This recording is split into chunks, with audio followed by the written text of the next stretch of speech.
Hi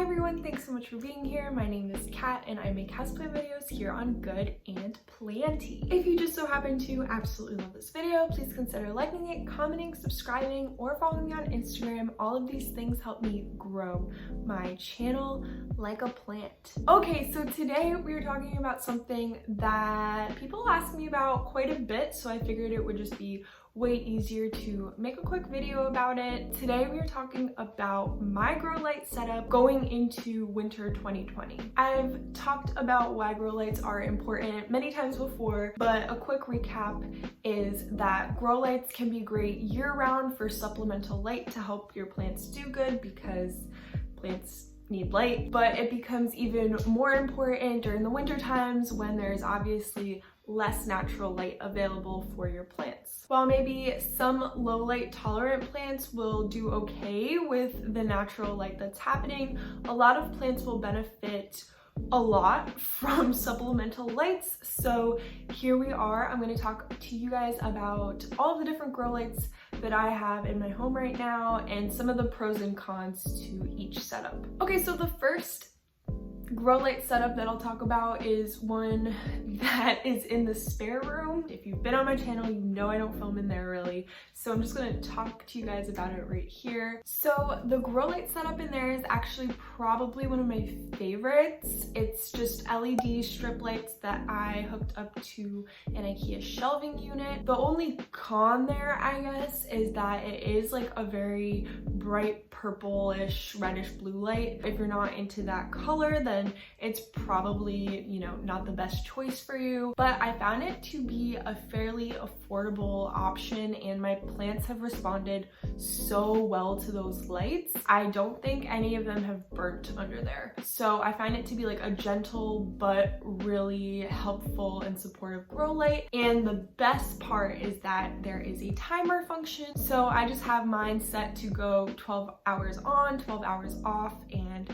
everybody's happy. I don't have to worry about it if I'm busy or not going to be around on vacation or something. I keep a lot of propagations and plants that need a little attention in there because, especially with the new cover that I put over the shelving unit, it's really perfect for giving plants a little extra boost. Those lights will be linked down below in the description box as they are in every video, and I think that I have them labeled as like the red and blue lights or something like that. Those are good lights that I definitely recommend. Okay, so now I'm gonna take you guys off the tripod and I'm gonna take you around this room because I have 3 different grow light situations that I'm gonna talk to you guys about. Those have more of like a pro-con situation, so yeah. Okay, so I flipped you guys around to my big plant shelf that I talk about quite a bit, probably more than I should.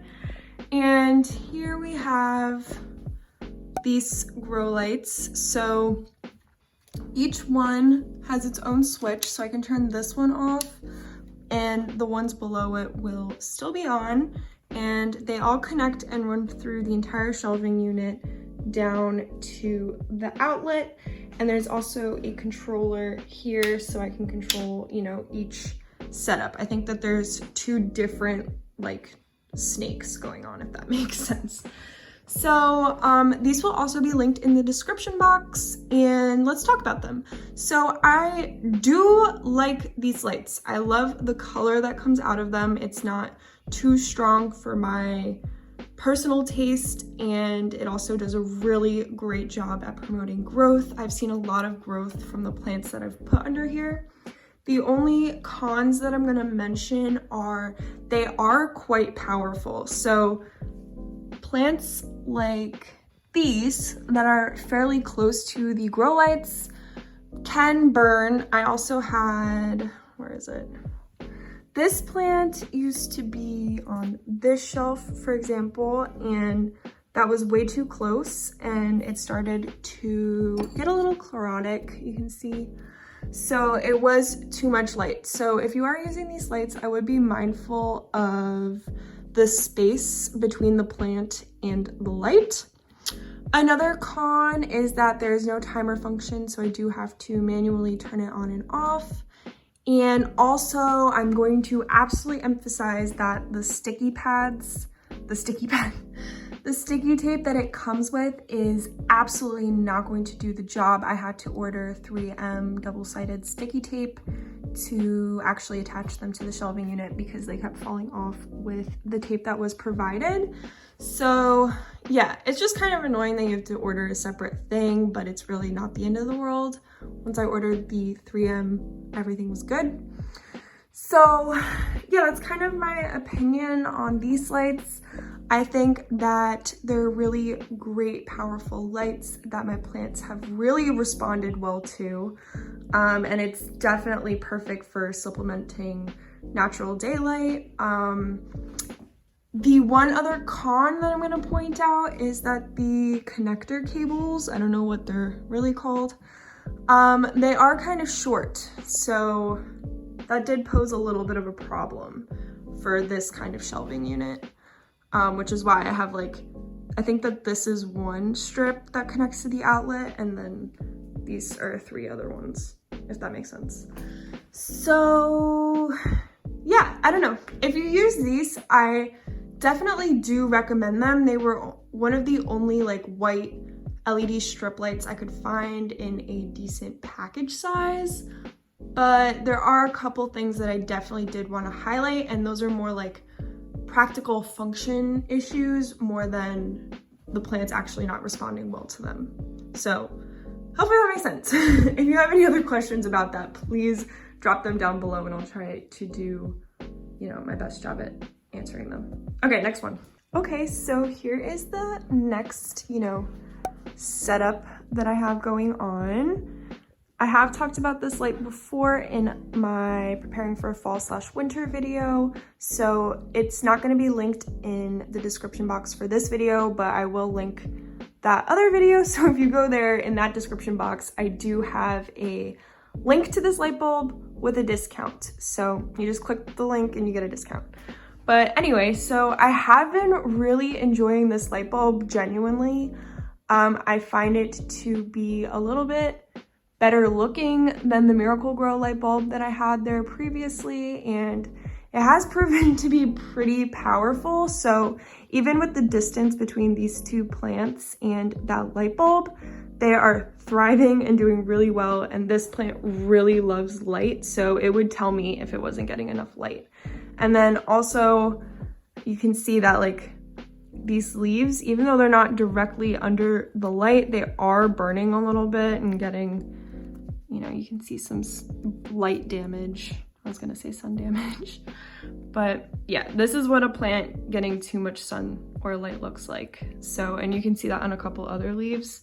So I am kind of considering how I can change this setup a little bit, because even though this video is talking about getting enough light to your plants, you can definitely provide too much light, and that's what's happening with this plant. So other than that kind of setup issue, I have really liked this light bulb and it's absolutely doing the job. I didn't need it to be completely hovering over the plants for it to be effective, which I really do enjoy. And yeah, I just have it on this light bulb holder cable that I've hooked up, and it just connects to an outlet, and I got the wire from IKEA. So I kind of enjoy this setup. It's pretty easy. Again, that's another manual one, but I just turn that on with the plant shelf every morning. It's just part of my routine and I don't really mind it. Okay, so this is the last grow light I'm going to talk about, and it is the Miracle-Gro light bulb that I previously had over here. I did move it over here into the existing ceiling light fixture that I already had, and I just swapped out the light bulb that was already in there. I did want to talk about this because I think that there are a handful of people that think that if you just swap out your ceiling lights for grow lights that your plants are going to benefit from it, and that's not really true, because usually ceiling lights are so far away from any plant that it's not really going to make any sort of impact. But if you have a situation like this where this ceiling light is really close to this hanging plant and maybe getting a little bit of this syngonium, it is worth it to swap out a light bulb. And since I had an extra one, I figured why not give it a try? So I do think that this will work out well for me, but if you are just trying to swap out regular ceiling lights with grow lights, thinking it's going to make a huge impact for plants that are just kind of scattered throughout your apartment, unfortunately that's probably not going to work out too well for you. So yeah, light bulbs can be really helpful for situations like this, or if you're going to set up something like this, whereas the LED strip lights, oh, my ring light, sorry, different kind of light. Whereas the strip lights are obviously helpful for shelving units, and yeah, I can't really think of a different situation for LED strip lights, but, oh, and one last thing is this light is more of a warm white light, and this one is like bright white light.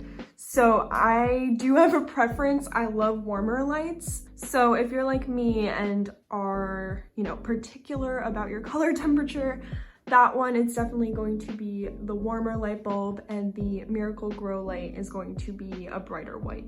Just thought I would put that in there. Okay, so that's kind of my 2020 grow light deal. Hopefully that was helpful for you guys. Of course, you don't need all of these different grow lights. It really just depends on what your personal situation is. I'm hoping that I just gave, you know, a couple different ideas for how you can put grow lights into your own home. Thank you guys so much for watching. I really appreciate it, and I will see you in my next video. Bye!